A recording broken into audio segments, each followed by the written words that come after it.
If you have Ketu in the fourth house, there is a part of you that has probably spent much of life searching for a feeling you could never fully describe. Not success, not excitement, not even recognition. Something quieter than that. A sense of inner home. Because the fourth house is one of the deepest emotional houses in astrology. It represents home, emotional security, mother, family atmosphere, private life, inner peace, roots, memory, and the psychological foundation you stand on when the outside world becomes overwhelming. It is the part of life that asks, where do you feel safe enough to simply exist? And when Ketu enters this house, that feeling often becomes difficult to hold consistently. Not always because something dramatic happened externally. Sometimes the outer life looks completely normal, but internally there can still be strange emotional distance from comfort itself, as if part of you is present in the world, while another part remains detached from it. This is one of the quietest yet deepest Ketu placements, because Ketu does not usually create loud disruption. It creates subtle emptiness, a feeling that something emotionally essential is slightly out of reach. And many people with this placement feel that from early life onward. Sometimes it appears through the home environment itself, an unusual family atmosphere, emotional distance within the household, frequent changes connected to home or residence, a mother figure who felt emotionally unavailable, overwhelmed, spiritually distant, difficult to understand, or physically absent in some way. And sometimes nothing outwardly dramatic exists at all, yet the person still grows up feeling internally detached from emotional rootedness, as if they learned very early that true security could not be fully depended upon. And because of that, you may become emotionally self contained without even realizing it. You learn to manage feelings privately.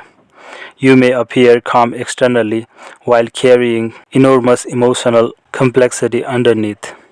You may crave peace deeply but struggle to fully relax when peace actually arrives, because Ketu creates an unusual relationship with attachment itself. Part of you wants emotional closeness, another part instinctively pulls away from dependence. And this tension often shapes your inner life for years. Now, here is something important about the fourth house.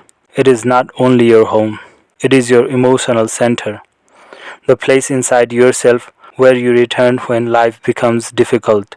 So, with Ketu here, there is often a lifelong process of learning how to feel emotionally grounded within yourself instead of searching for permanent security outside yourself. And this can become complicated because externally, you may spend years trying to build stability, a peaceful home, financial comfort, emotional reassurance, predictable surroundings. Yet, even after achieving those things, there can still be moments where an unexplained restlessness appears, not because you are ungrateful, because the soul itself is learning detachment from external definitions of security. This placement often creates highly introspective people, people who need solitude more than they admit, people whose emotional world become richer in silence than in constant social interaction. You may feel emotionally exhausted by superficial environments, crowded emotional dynamics, too much noise, too much performance, and over time you may naturally become drawn toward quieter spaces, reflective environments, spiritual practices, nature, philosophy, healing, or simply periods of withdrawal from the outer world. Not because you hate life, because your nervous system needs depth and emotional stillness to reset itself. There is also something deeply karmic about memory with displacement. The fourth house stores emotional impressions. The Ketu here can create an unusual relationship with the past. Sometimes memories feel fragmented, sometimes emotionally heavy, sometimes strangely detached, as though you are observing your own life from a distance. And many people with displacement spend years trying to understand feelings they cannot easily explain logically.